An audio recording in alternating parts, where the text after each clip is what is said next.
మాఘపురాణము 10వ అధ్యాయము. రుక్షక అను బ్రాహ్మణ కన్య యొక్క వృత్తాంతము. పూర్వము భృగు మహాముని వంశముందు రుక్షక అను కన్య జన్మించెను. ఆమె యవ్వనవతి అయినాక పెండ్లి గావించిరి. కాని ఆమె దురదృష్టవంతురాలు కాబోలు. పెండ్లి కుమారుడు తక్షణం చనిపోయెను. రుక్షక తన దురదృష్టమునకు బాధపడి విరక్తి భావముతో ఇల్లు విడిచి గంగానది తీరమునకు పోయి ఆశ్రమమును నిర్మించుకొని శ్రీమన్నారాయణుని గూర్చి తపస్సు ప్రారంభించెను. ఆ విధముగా చాలా సంవత్సరములు ఆచరించుట వలన అనేక మాఘ స్నాన ఫలములు కూడా దక్కెను. ఆమెకు వైకుంఠ ప్రాప్తి కలిగెను. తపస్సు చేయుచు ఆమె దేహమును విడుచుట వలన ఆమెకు వైకుంఠ ప్రాప్తిను కలిగెను. అక్కడ నుండి ఆమె కొన్ని సంవత్సరముల తర్వాత బ్రహ్మలోకమును వెడలిపోయెను. అక్కడ సత్యలోకమున బ్రహ్మ ఆమె యొక్క తపస్సుకు పవిత్రురాలగుటచే దేవకార్యములు తీర్చుటకు గాను అప్సర స్త్రీగా చేసి తిలోత్తమ అను పేరుతో ఇంద్రలోకమునకు పంపిరి. ఆ కాలములో సుందోప సుందరులనే ఇద్దరు రాక్షస సోదరులు బ్రహ్మను గూర్చి ఘోర తపస్సు చేసిరి. వారు తపస్సు ప్రభావమునకు బ్రహ్మదేవుడు ప్రత్యక్షమై, ఓయి మీకేమి వరము కావలెను కోరుకనుమానగా, స్వామి మాకు ఇతరుల నుంచి మరణము కలగకుండా ఉండునట్లు వరమిమ్ము అని వేడుకొనగా, బ్రహ్మ అటులనే తథాస్తు అని చెప్పి అంతర్ధానమయ్యెను.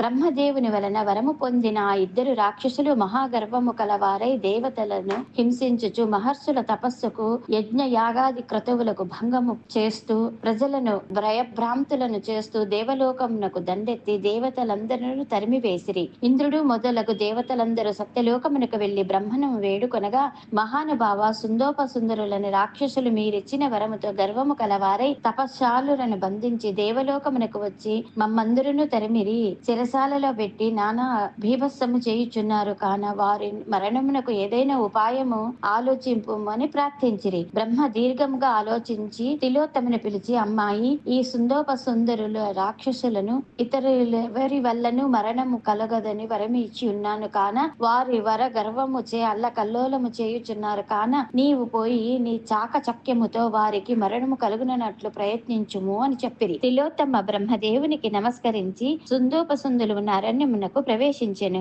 ఆమె వీణ పట్టుకొని మధురమైన పాటలు పాడుచు రాక్షస సోదరులు నివాసమున్న గృహానికి దగ్గరలో తిరుగుచు వారి మనస్సును తన వైపు తిరుగునట్లు చేసుకొనెను. వారు ప్రేక్షకుల వలె ఆమెను వెంటాడుచుండిరి. నన్ను వరింపుము, నన్ను వరింపుము తిలోత్తమని ఎవరికి వారు బ్రతిమాలసాగిరి. అంతటా ఆ తిలోత్తమ, ఓ రాక్షసాగ్రేస పరులారా, మిమ్ములను పెళ్లి ఆడుటకు నాకు ఇష్టమే. మీరిద్దరూ నాకు సమానులే. నేను మీ ఇద్దరి ఎడల సమాన ప్రేమతో ఉన్నాను. కాని ఇద్దరిని వివాహము ఆడుట సాధ్యము కానిది. కాన నా కోరిక ఒకటి ఉన్నది. అది ఏమనగా, మీ ఇద్దరిలో ఎవరు బలవంతురులో వారికే నేను సొంతము కాగలను, వివాహము చేసుకొనగలను అని చెప్పెను. ఆమె మాటలకు సుందోప సుందరులకు పౌరుషము వచ్చెను. మీసములు మెలవేసి, నేను బలవంతుడు, నేను బలవంతుడు అనుచు ఇద్దరు తొడలు కొట్టుకొనొచ్చు గుద్దుకొనిరి. మళ్ళా యుద్ధము చేసిరి. ఇక ఆయుధములు పచ్చి గదులు పట్టుకొనిరి. దెబ్బకు దెబ్బ కొట్టుకొని చుండిరి. వారి పోరాటము రెండు పర్వతములు ఢీకొనున్నట్లుగా ఉండెను. మేఘాలు ఉరుమునట్లుగా అరుచుచు భయంకరముగా యుద్ధము చేసిరి.